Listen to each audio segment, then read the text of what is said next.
Saludo cordial desde la parroquia San José de México, Antioquia, Colombia, Padre Francisco Oquendo. Tercer domingo de Pascua, el texto que se nos propone es Lucas capítulo 24, de los versículos 13 al 35.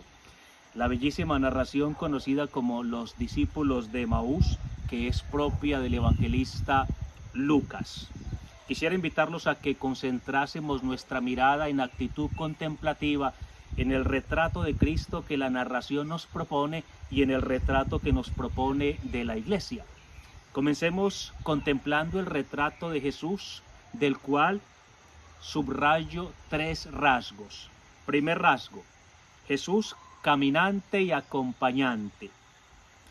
Jesús el camino camina a nuestro lado, discretamente, sin teatralidades exhibicionistas ni exhibicionismos teatrales. Camina con nosotros sin hacerse reconocer, sin hacerse notar, sin protagonismos vanidosos ni vanidades protagonistas, dándonos compañía cercana y cercanía acompañante. Jesús es el caminante, el que camina entre los 7 candelabros de oro, como dice Apocalipsis 2:1. Jesús, peregrino, en medio de una iglesia peregrina, Señor de pies sudados y enamorados.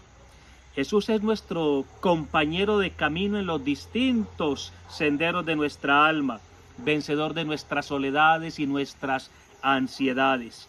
Camina a nuestro ritmo, al ritmo de nuestros sentimientos inquietos e inquietudes sentimentales, al ritmo de nuestras confusiones tristes y tristezas confusas y confundidoras.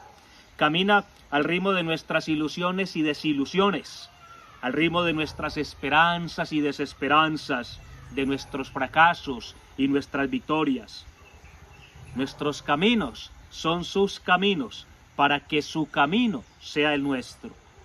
El resucitado camina acompañándonos y nos acompaña caminando. Segundo rasgo de Jesús, el Jesús interrogador e inquietador. Si miramos bien, en cada intervención de Jesús en el texto se halla una pregunta. ¿De qué vais discutiendo por el camino? Lucas 24:17. ¿Qué pasó? Lucas 24:19. ¿No era necesario que el Cristo padeciera eso para entrar en su gloria? Lucas 24:26. Jesús con preguntas les estimula a buscar, con preguntas los motiva a profundizar, los inquieta para que no se contenten con respuestas fáciles. Con preguntas los inquieta, les ayuda a verbalizar su desesperanza amarga y su amargura desesperada. Nosotros esperábamos que Él iba a ser el que liberaría a Israel. Versículo 21. Con preguntas Jesús los empuja a releer y reinterpretar los eventos desde una perspectiva nueva, a cargar los eventos con sentidos nuevos que brotan de la Sagrada Escritura. El Jesús que nos presenta la narración es el Jesús de la mayéutica socrática, que nos ayuda a encontrar razones, a buscar la verdad, a descubrir el designio de Dios en la desconcertante historia personal o mundial.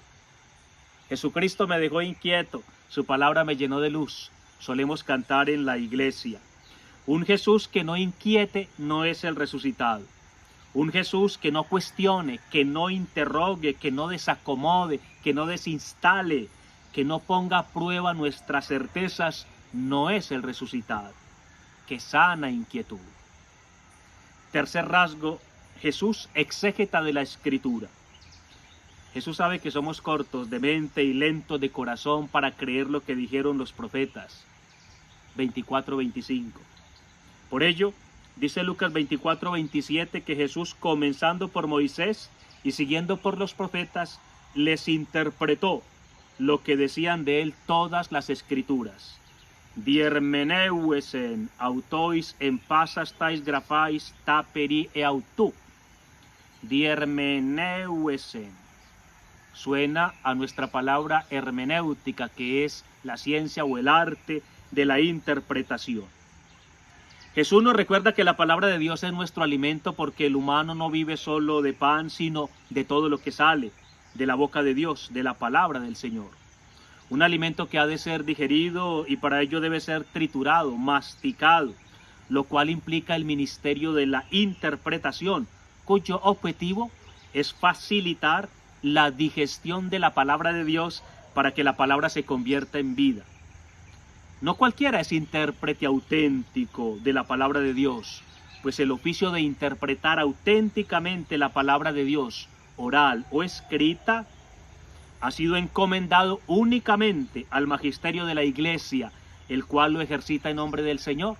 Así nos dice el Concilio Vaticano II en Dei Verbum 10. Esto hay que tenerlo muy presente en nuestra época cuando abundan los que el apóstol Pablo llama en 2 Corintios 17 traficantes de la palabra de Dios, quienes no interpretan, sino que malinterpretan la Escritura. Hablando en lenguaje exegético, no hacen exégesis, sino eisegesis. Es decir, no sacan del texto lo que Dios dice, sino que introducen en el texto sus preconcepciones para hacerle decir al texto lo que ellos quieran. Todos podemos y debemos leer la Sagrada Escritura, pero no todos podemos o debemos interpretar la Sagrada Escritura. Ese es un ministerio que el Señor confió al magisterio de la Iglesia. Por tanto, cuando tú no entiendas algo en tu lectura de la Escritura, pregunta a alguno de los sacerdotes de la parroquia que frecuentas. Ahora los invito a que clavemos nuestra mirada en el retrato de iglesia que el texto nos propone, del cual subrayo 4 rasgos. Primero, la iglesia sinodal.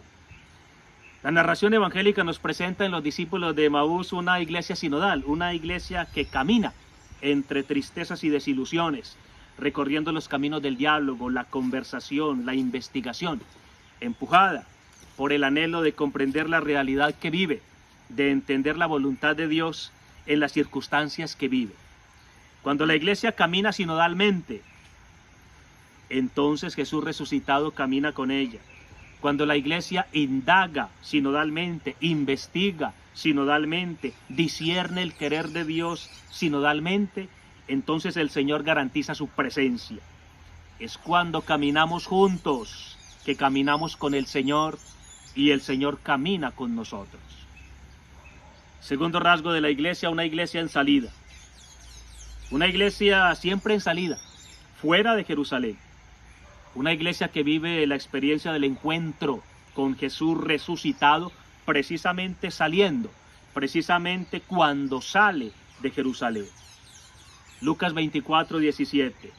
Caiestatesan escutropoi. Se detuvieron con el rostro sombrío. La iglesia se detiene cuando se hunde en la tristeza asidiosa y la asidia triste. La iglesia tiene rostro sombríamente triste y tristemente sombrío cuando se detiene, cuando se entretiene en las cosas del mundo, descuidando el reino de Dios. Una iglesia en salida entra en el corazón del pueblo de Dios y en el corazón de Dios. Tercer rasgo, una iglesia que busca. Una iglesia que en su camino histórico busca, indaga, transmite, profundiza el depósito de la fe recibido.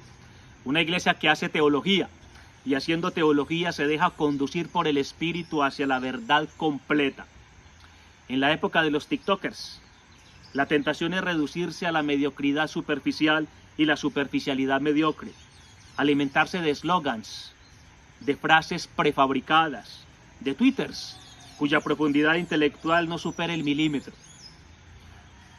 El texto nos propone en cambio una iglesia que busca luz en la palabra de Dios para iluminar sus momentos difíciles, dificultades angustiantes, angustias desesperantes, desesperanzas críticas, crisis interrogadoras y cuestionadoras.